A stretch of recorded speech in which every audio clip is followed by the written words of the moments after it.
The shadow of Marcus Thorne had stretched across Ethan's life for 25 years, an oppressive, suffocating darkness that refused to dissipate, even in the brightest moments. It was a shadow cast not by physical presence, but by memory, by the echoing taunts and the phantom pains of a childhood brutalized. Ethan, now 35, a man who had built a respectable career in software development, who had cultivated a quiet, ordered life, still found himself waking in the dead of night, the ghost of Marcus's sneering face vivid in his mind, the sound of his cruel laughter ringing in his ears. He remembered the first time vividly. 3rd grade, recess. Ethan, small for his age, had been absorbed in building an elaborate castle in the sandbox, a world of his own creation. Marcus, already a towering figure with a predatory glint in his eyes, had approached, a smirk playing on his lips. Without a word, he'd brought his heavy boot down, crushing Ethan's meticulous sand sculpture into a formless mound of dust and debris. Then came the shove, sending Ethan sprawling, the taste of sand gritty on his tongue, the sting of tears in his eyes. Marcus had simply walked away, his friends snickering, leaving Ethan to the shame and the silent, burning indignation. That was just the beginning. The incidents piled up, each one a sharp, jagged shard embedded in Ethan's psyche. The stolen lunch money, the torn homework, the public humiliations in front of the entire class. Marcus had a particular talent for finding Ethan's vulnerabilities and exploiting them with surgical precision. He'd made fun of Ethan's stutter, which had only worsened under the stress. He'd mocked Ethan's worn-out clothes, his quiet nature, his love for books. He'd cornered Ethan in the boys' bathroom, threatening him with a switchblade he'd somehow acquired, forcing Ethan to clean his muddy shoes with his own shirt. The fear had been paralyzing, the humiliation absolute. The worst, perhaps, was the incident with the science fair project. Ethan had spent months on it, a complex model of the solar system, meticulously crafted. He'd poured his heart and soul into it, dreaming of winning, of finally proving his worth. The night before the fair, Marcus and his cronies had broken into the school, found Ethan's project, and systematically dismantled it, leaving it in a heap of shattered styrofoam planets and twisted wires. The next morning, when Ethan saw the destruction, something inside him had fractured. He hadn't cried. He'd simply stared, a cold, hard knot forming in his stomach, a seed of hatred taking root. He remembered his mother's tearful face, her attempts to comfort him, but the damage was done. The joy of creation had been poisoned by the bitterness of destruction. Ethan's parents, good, well-meaning people, had tried to intervene. They'd spoken to the school, to Marcus's parents, but nothing had ever truly changed. Marcus was a force of nature, seemingly untouchable, charismatic enough to deflect serious punishment, always finding a way to make Ethan the problem, the sensitive one, the crybaby. The teachers, overwhelmed or indifferent, often turned a blind eye. The other kids, terrified of becoming Marcus's next target, stayed silent. Ethan learned early that he was alone, that justice was a myth, and that the world was a place where the strong preyed on the weak. This wasn't just about childhood torment. The bullying had left indelible scars that continued to shape Ethan's adult life. He struggled with trust, always wary of people's true intentions. He often felt like an outsider, even among his friends, fearing judgment, fearing being exposed as the fragile, inadequate boy he once was. His self-esteem, though carefully rebuilt over decades, remained a delicate edifice prone to cracks under pressure. He avoided conflict at all costs, yet harbored a burning resentment against injustice. He was successful, yes, but often felt a hollowness, a sense that a vital part of him had been stolen, and that part was his unburdened self, his innocent joy. For years he had tried to bury it, to convince himself that Marcus Thorne was a relic of the past, a ghost that no longer held power. He had moved away for college, built a new life, new friendships, a new identity. He had even tried therapy, learning coping mechanisms, breathing exercises, mindfulness. He could articulate the psychological impact, the trauma. He understood the theory of letting go, of forgiveness, of moving forward. But understanding and feeling were two different things. The anger simmered beneath the surface, a dormant volcano waiting for the right seismic shift to erupt. The seismic shift came not with a bang, but with a whisper, an overheard conversation at a professional networking event. Ethan was chatting with a colleague, a man he vaguely knew from a different department, when the colleague mentioned growing up in the same small town as Ethan. The conversation drifted, as it often does, to shared memories of their hometown, and then, inevitably, to people they knew. "Remember Marcus Thorne?" the colleague asked, a slight grimace on his face. "He was a real piece of work back then." Ethan's breath hitched. He hadn't heard Marcus's name spoken aloud in years. The sound of it, even from a casual acquaintance, was like a jolt of electricity. "Marcus Thorne," Ethan echoed, his voice betraying none of the internal turmoil. "Yes, I remember him." "Yeah, last I heard he was still in town," the colleague continued, oblivious to the storm brewing within Ethan. "Not doing so great, from what I gather. Heard he fell on hard times, got into some trouble, lost his job, then his wife left him. A real mess." He shook his head, a dismissive wave of his hand. "Serves him right, I suppose. Always a bully." The words, "serves him right," resonated deep within Ethan. It was a sentiment he had secretly harbored for years, a dark fantasy he'd sometimes allowed himself to indulge in. He had imagined Marcus suffering, facing the consequences of his cruelty. But hearing it articulated, hearing that it might actually be true, ignited something primal within him. It wasn't just a fantasy anymore. It was a potential reality.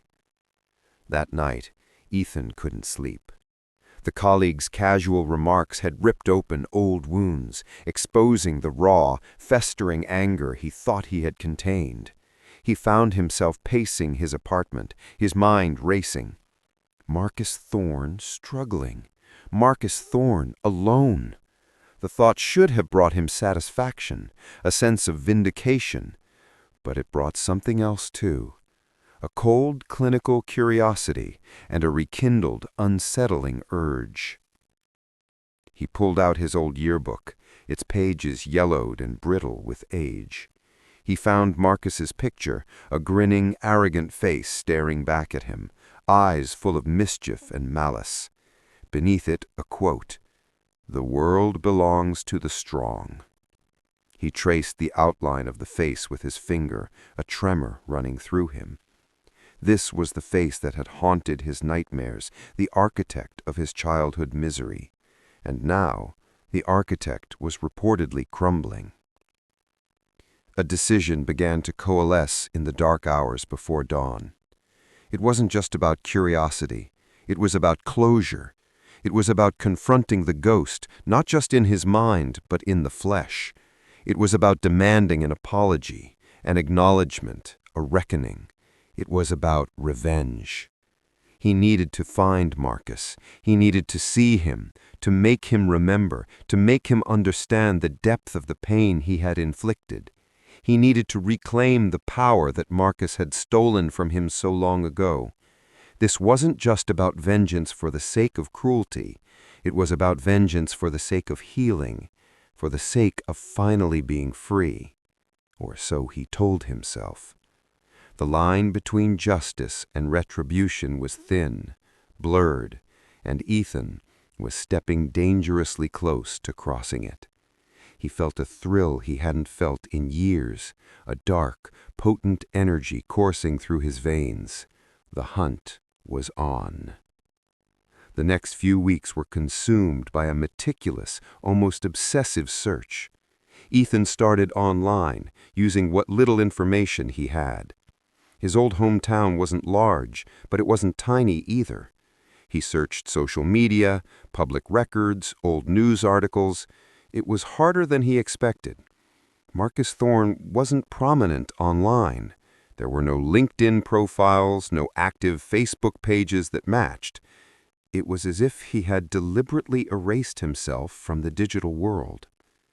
Ethan felt a surge of frustration, then a renewed determination. This wasn't going to be easy, and perhaps that made the pursuit even more compelling. He dug deeper. He remembered Marcus's mother's maiden name from a distant memory of a school event. He cross-referenced it with old phone books he managed to find digitized in obscure online archives. He found an old address for Marcus's parents, long since sold, but it gave him a lead. He started contacting old classmates, cautiously, under the guise of reconnecting. He sent out feelers, careful not to reveal his true intentions. "Hey, it's Ethan. Long time no see. How have you been? Just wondering if you ever hear from anyone else from our old class, like Marcus Thorne." He received a few vague responses, some confirming the rumors of Marcus's decline, others simply saying they hadn't seen him in years. No one seemed to know his exact whereabouts. One afternoon, a breakthrough. An old acquaintance, Sarah, who had been peripherally part of Marcus's circle, responded with a more detailed message. "Yeah, Marcus. Sad story, really. He used to hang around the old arcade sometimes. You know, the one near the bowling alley? After it closed, he kind of lurked. Last I heard, he was working odd jobs, maybe at the docks or something, living in one of those run-down apartments near the old industrial park. Not sure which one, though." The information was vague, but it was concrete enough. The old arcade, the industrial park. Ethan felt the tightening in his chest. He booked a flight for the following weekend, telling his colleagues he needed to visit family. He packed a small bag, his heart a strange mix of apprehension and exhilaration. He felt like a detective, or perhaps a predator, closing in on his prey. The drive into his hometown was a strange experience. The familiar streets, the landmarks of his youth, evoked a rush of memories, both good and bad. The school, the park, the library, each place held a ghost. He drove past his old house, a knot forming in his throat. It looked smaller now, the tree he used to climb still standing, but seeming to sag with age. He found the industrial park. It was an area he hadn't frequented much as a child, a place of grime and noise and adult work. Now it was largely abandoned, some of the old factories boarded up, others repurposed into cheap, dilapidated housing. The air smelled of damp concrete and neglect. This was not the kind of place where "the world belongs to the strong" thrived. This was where the world chewed people up and spit them out. Ethan spent the first day driving slowly through the maze of narrow streets, observing. He saw men with tired faces, women pushing strollers with worn-out wheels, children playing in dusty patches of grass. He felt a pang of something he couldn't quite name, not pity, not empathy, but a somber recognition of hardship. He drove past the old arcade. It was indeed boarded up, a faded "For Lease" sign peeling in the corner. He parked his rental car a block away and walked, trying to blend in, to look like he belonged. He felt conspicuous, A man in clean clothes and a good car in a neighborhood that clearly hadn't seen much prosperity in decades. He sat on a bench across the street from the arcade, watching.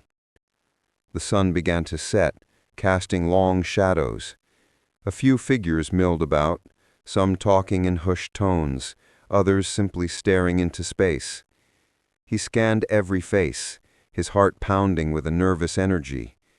He didn't know what he would do, what he would say when he finally saw Marcus. Would he shout? Would he confront him calmly? Would he simply stare? Then he saw him. A man emerged from the alleyway beside the old arcade, carrying a plastic bag. He was thinner than Ethan remembered, his frame stooped, his shoulders hunched. His hair, which once was a vibrant blonde, was now streaked with gray and thinning at the crown. His clothes were rumpled and stained, a worn-out flannel shirt and faded jeans. His face, though etched with lines Ethan didn't recognize, was undeniably Marcus Thorne's. But it was a Marcus profoundly changed. The arrogant swagger was gone, replaced by a weary shuffle. The predatory glint in his eyes was replaced by a dull, distant gaze. He looked broken. Ethan's breath caught in his throat. The surge of anger he had expected, the triumph, the vindication, it wasn't there. Instead, a wave of cold, unsettling washed over him. This wasn't the powerful, unyielding bully he remembered. This was a ghost of a man, stripped of his former power, reduced to a shadow.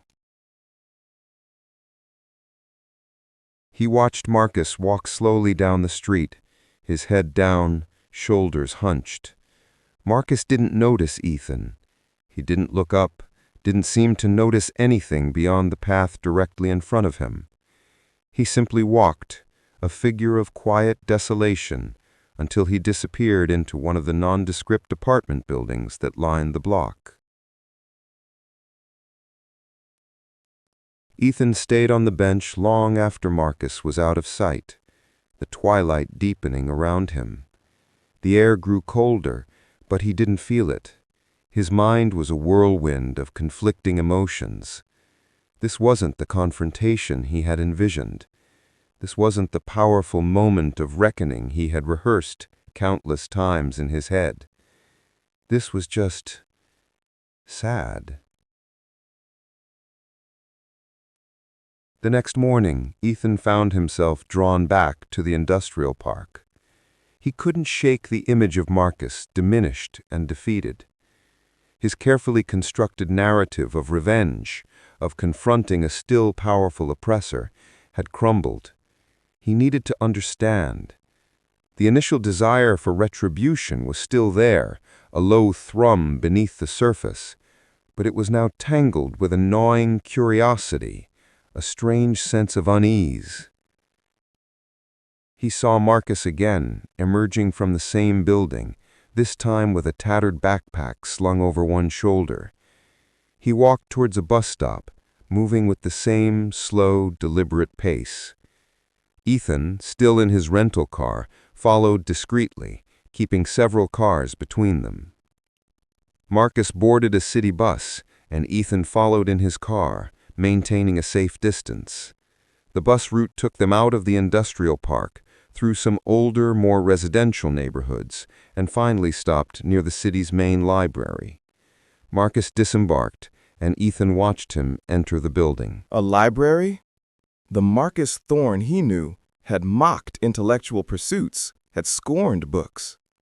This was another inconsistency, another crack in the image Ethan had clung to for so long. Ethan parked and waited. An hour later, Marcus emerged, carrying a few books, his head still bowed. He walked slowly towards a small, independent coffee shop on the corner.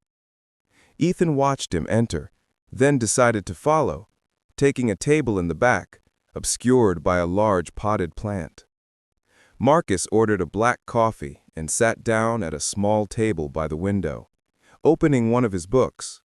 Ethan couldn't make out the title, but he saw Marcus slowly tracing the words with his finger, as if reading was a painstaking effort. He wore thick-rimmed glasses, a detail Ethan had never associated with him. The once bright, arrogant eyes were now magnified behind the lenses, still dull, still distant. Ethan ordered the coffee he didn't want, his gaze fixed on Marcus. He noticed the way Marcus carefully counted out coins to pay, the way his hands trembled slightly as he picked up his mug. He noticed the faint scar above Marcus's left eye, a detail he had not remembered, but one that seemed to tell a story of its own. He spent the next few days in a similar fashion, observing Marcus from a distance. He followed him to a community center where Marcus seemed to volunteer, helping to clean up a small garden plot. He saw Marcus talking to an elderly woman, listening patiently as she recounted some story, offering a small, sad smile. This was so far removed from the Marcus Thorne of his nightmares that Ethan felt a growing sense of cognitive dissonance. The desire for revenge began to warp, to twist into something else entirely. It wasn't just about making Marcus pay.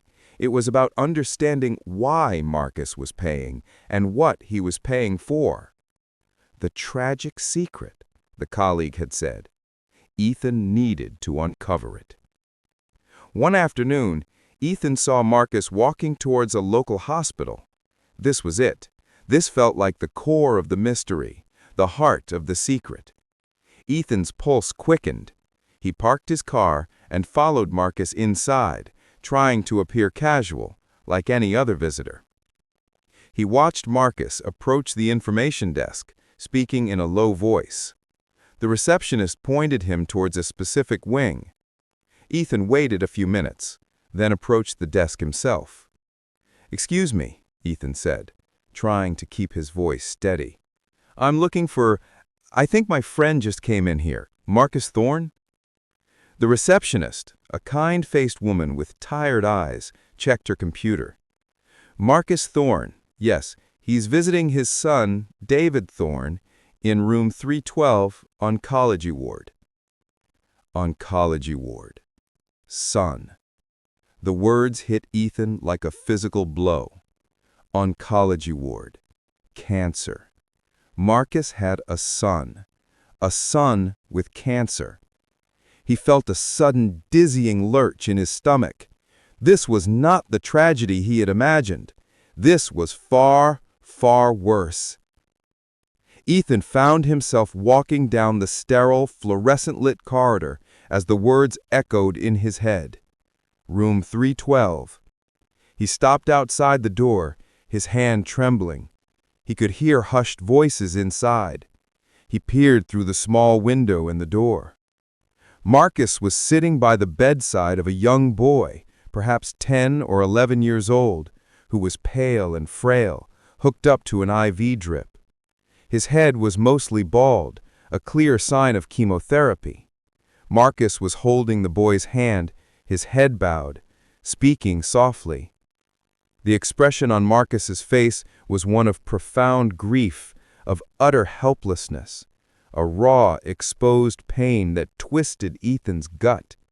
This was not the face of a bully, but the face of a father watching his child slowly fade away. Ethan stumbled back from the door, leaning against the cold wall, trying to catch his breath. The world spun around him. Revenge, redemption, it all felt so trivial, so utterly meaningless in the face of this kind of suffering. He spent the next few days in a similar fashion, wandering aimlessly, sitting in the waiting room, trying to process what he had seen. He couldn't bring himself to confront Marcus now, not like this. The anger had drained out of him, replaced by a cold dread, a crushing weight of empathy. He found himself back in the coffee shop the next morning, still reeling. He needed more information. He needed to understand the full scope of this tragedy. He decided to try a different approach, one born not of vengeance, but of a desperate need for context. He approached the elderly woman he had seen Marcus talking to at the community center, recognizing him from his childhood as Mrs. Henderson, a sweet, gossipy neighbor. "Mrs. Henderson, it's Ethan Vance from the old neighborhood." Mrs. Henderson peered at him, her eyes crinkling. "Ethan, my goodness, you've grown. What brings you back to town?" "Just visiting. I saw Marcus Thorne the other day. He looked different. I heard he's been through a lot." Mrs. Henderson sighed, her cheerful demeanor dimming. "Oh, Marcus, poor boy. Yes, he's had a terrible time of it. He's really trying to be a good man now, but life just keeps knocking him down." She leaned in conspiratorially. "It all started when his wife, Sarah, left him. Said she couldn't take it anymore. And then, well, the big blow was David, his son, diagnosed with leukemia 2 years ago. Terminal, they say. It's been a nightmare for Marcus. He lost his job because he was spending so much time at the hospital, lost his apartment. He's living in one of those run-down places now, barely scraping by." Ethan listened, his heart sinking with each word. "He seems so devoted to David," he managed to say. "Oh, he is. David is his whole world. Marcus blames himself, you know? He thinks it's karma for all the bad things he did when he was younger. He talks about it sometimes, how he was a terrible kid, how he hurt people.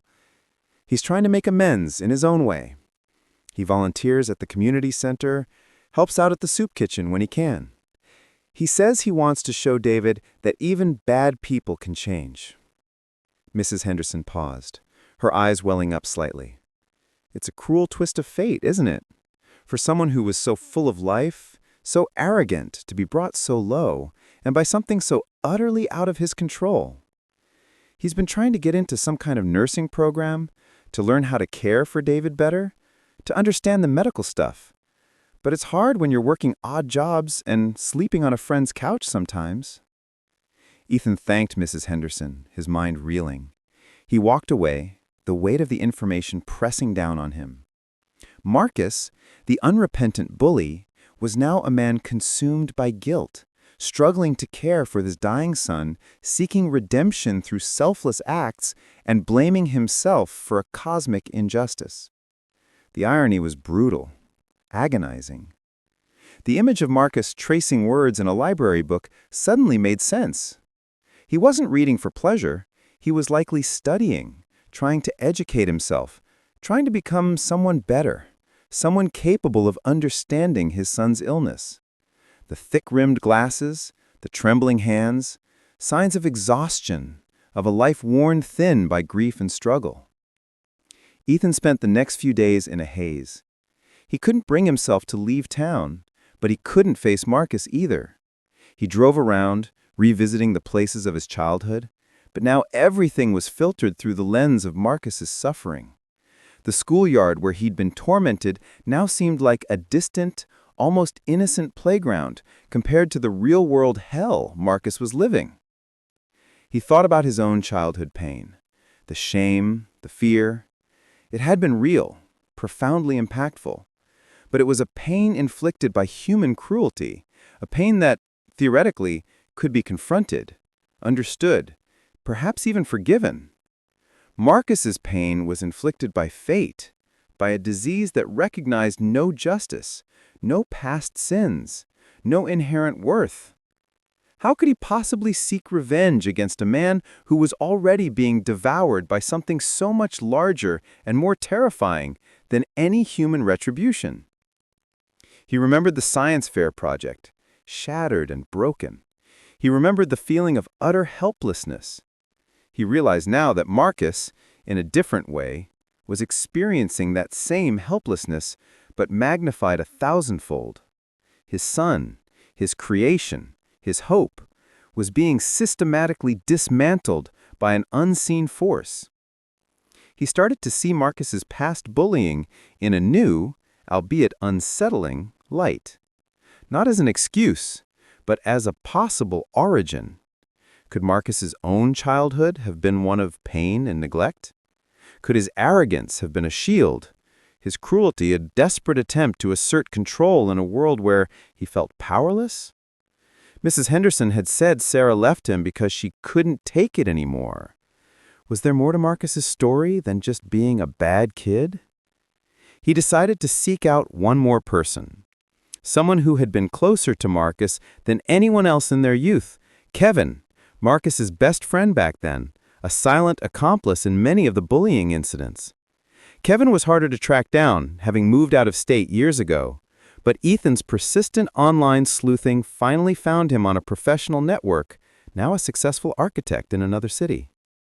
He sent a cautious message, explaining he was in town and thinking of old times, asking if Kevin ever heard from Marcus. To his surprise, Kevin responded quickly, agreeing to a phone call. "Ethan Vance. Wow. Long time." "Yeah, it has been," Ethan replied, trying to gauge Kevin's tone. "I'm back in town for a bit. I actually saw Marcus the other day."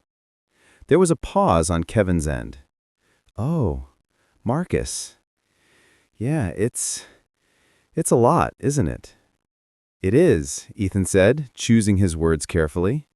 "I heard about his son. It's truly awful." "Awful doesn't even begin to cover it, Ethan," Kevin said, a tremor in his voice. "Look, I know what you're thinking, and you're right to be angry. Marcus was a terror back then. I was an idiot for going along with it." "Why, Kevin?" Ethan asked, the question he had carried for decades finally spilling out. "Why was he like that? Why did he do what he did?" Kevin sighed, a long, drawn-out sound of regret. "It's not an excuse, Ethan, but Marcus had it rough at home. Real rough. His dad was an alcoholic, a rageaholic, really. Beat him regularly. His mom was terrified, never stood up to him. Marcus was always bruised, always trying to hide it. He was a scared kid, always on edge." Ethan felt a cold shiver run down his spine. The pieces were starting to fit, forming a picture far more complex and heartbreaking than he could have imagined. "He used to tell me he had to be tough. He said if he wasn't the biggest, baddest kid at school, he'd be the one getting picked on. He was trying to control the only thing he could control, his image, his perceived power. He was acting out all the pain and fear he felt at home. He'd come to school all puffed up, ready for a fight, because he'd probably just come from one at home." "The science project," Ethan murmured, the memory a fresh sting. "Yeah, I remember that," Kevin said, his voice laced with shame. "He was so messed up that night. His dad had just gone on a rampage, broke all his own trophies, threw Marcus's bike through a window. Marcus was just broken. He wanted to break something else, anything. He picked your project because he knew how much it meant to you. He saw your joy and he wanted to destroy it because his own joy was constantly being destroyed. It was sick. It was twisted. But it came from a place of deep, deep pain, Ethan. And I stood by and let it happen." He never really got over it, you know. Even after his dad finally left, Marcus carried that wound. He got into trouble, made bad choices, couldn't hold down a stable job. And then he met Sarah, and for a while it seemed like he was turning things around. David was born, and he was so proud. He really tried to be a good father, different from his own. But then David got sick, and it all just crumbled. "He blames himself," Ethan said, the words heavy on his tongue. "He thinks it's karma." "He does," Kevin confirmed. "He thinks he's being punished for all the horrible things he did, especially to kids like you. He's been living with that guilt for years, even before David got sick. But David's illness, that just shattered him completely. He says he deserves it, but David doesn't. He's trying to make amends, to show David that even if he was a monster, he can still try to be a good man. The phone call ended, leaving Ethan in a stunned silence. The pieces of the puzzle had all fallen into place, forming a picture of devastating complexity than he could have imagined. Revenge, in this context, felt not just hollow, but monstrous. How could he inflict more pain on a man already drowning in it, a man consumed by guilt and watching his son die? The anger, the hatred, the thirst for retribution that had fueled him for so long had evaporated, replaced by a profound, aching sadness. He thought about the cycle of violence, of pain begetting pain. Marcus had been hurt, and he had hurt Ethan. Ethan had carried that hurt, nurtured it into a desire for revenge. But now, seeing Marcus's suffering, a different path emerged. A path not of more pain, but of understanding, perhaps even a chance at breaking the cycle. He went back to the hospital. He didn't know what he would do, what he would say, but he knew he couldn't leave without doing something. He couldn't just walk away, leaving Marcus to his solitary suffering. The ghost of Marcus Thorne had haunted him for 25 years. Now the ghost was a grieving father, and he felt an unexpected, powerful pull towards something beyond revenge. He walked down the oncology ward corridor again, his steps surer this time. He stopped outside room 312. He took a deep breath, steeling himself, and gently knocked. Marcus looked up, startled, his eyes wide and unfocused behind his thick glasses. He didn't recognize Ethan at first. He looked tired, worn, his face a roadmap of sleepless nights and endless worry. "Marcus?" Ethan said, his voice soft, almost a whisper. "Marcus?" Squinted. Then his eyes widened in recognition. A flicker of something, fear, shame, crossed his face. "Ethan. Ethan Vance. What are you doing here?" He looked around nervously, as if to expect a confrontation, an accusation. Ethan stepped into the room, his gaze briefly falling on David, who was asleep, his chest rising and falling faintly. I heard about David," Ethan said, his voice thick with emotion. "I'm so sorry, Marcus." Marcus stared at him, his mouth slightly agape. He looked utterly bewildered. "Sorry? Why are you sorry?" "Because no one deserves this," Ethan said, his eyes meeting Marcus's. "No one deserves to go through this, especially a child." A long silence stretched between them, punctuated only by the soft beeping of the monitor machines. Marcus seemed to deflate, the tension slowly draining from his shoulders. He looked down at his son, then back at Ethan, his eyes glistening. I deserve it," Marcus finally said, his voice hoarse, barely audible. "For everything. For what I did to you, to others." Ethan shook his head slowly. "No, Marcus, you don't. Whatever you did, this isn't justice. This is just tragedy." Marcus looked away, tears finally spilling down his cheeks. "I was a monster, Ethan. I know it. I've lived with it every day, and now David is paying for my sins." "No," Ethan insisted, stepping closer. "David isn't paying for anything. David is suffering from an illness, and you are here being a father. You're here for him. That's what matters." He paused, then took another deep breath. "I came here for revenge, Marcus. I won't lie. I held on to that anger for 25 years. It consumed me. I wanted to see you hurt, to see you pay. But seeing you like this, seeing David, it's changed everything." Marcus looked up, his eyes bloodshot, but a flicker of something new in them, not fear, but a raw, vulnerable uncertainty.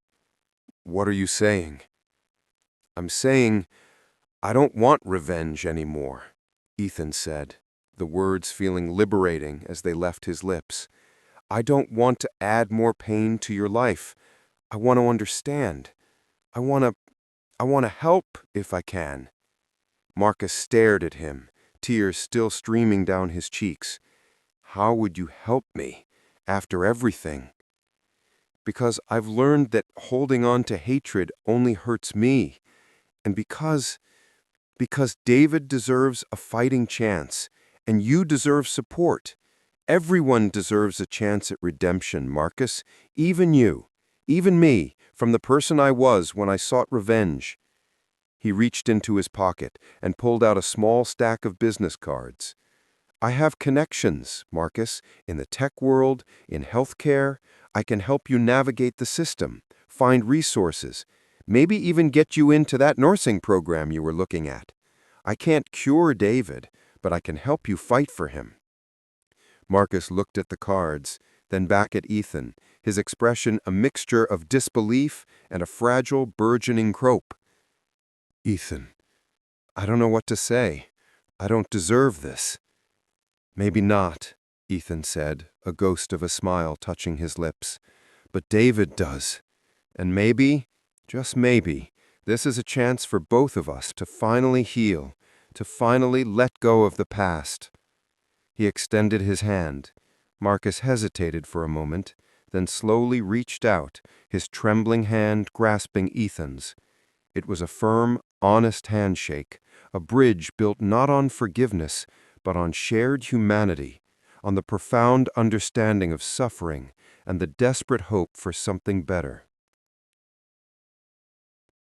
Ethan stayed for a while, talking with Marcus in hushed tones, learning more about David, about the specific challenges they faced. He offered practical advice, connections, resources. He listened, truly listened to Marcus's fragmented stories of guilt and despair, of hope and fear for his son. He saw the man beneath the bully, the terrified child beneath the cruel facade, and the grieving father consumed by a love he was fighting desperately to protect. The revenge he had sought was a dark, consuming fire, but what he had found was a different kind of fire, the searing heat of shared pain, and the slow, gentle warmth of empathy and unexpected connection. He didn't know if Marcus would ever truly apologize for his past actions, or if Ethan would ever fully forgive him. But in that moment, in that sterile hospital room, a different kind of healing had begun. It wasn't about settling scores. It was about building something new from the ashes of the old. It was about redemption, not just for Marcus, but for the part of Ethan that had been trapped in the past, consumed by bitterness. As Ethan left the hospital, the setting sun cast long orange shadows across the parking lot. The weight on his shoulders felt lighter, not because the past was erased, but because its burden had shifted, transformed. He had confronted his childhood bully for revenge, but he had discovered a tragic secret that broke open his heart and ultimately set him free. The path to redemption was rarely simple, never easy, and often paved with unexpected sorrows. But sometimes in the darkest corners of human suffering, one could find a flicker of light, a chance to rebuild, and a profound, unexpected connection that transcended decades of pain. This wasn't the end of Marcus's struggle, nor was it the end of Ethan's journey, but it was a beginning, a moment where the cycle of bitterness finally broke, and the possibility of a new, more compassionate future, however uncertain, finally emerged.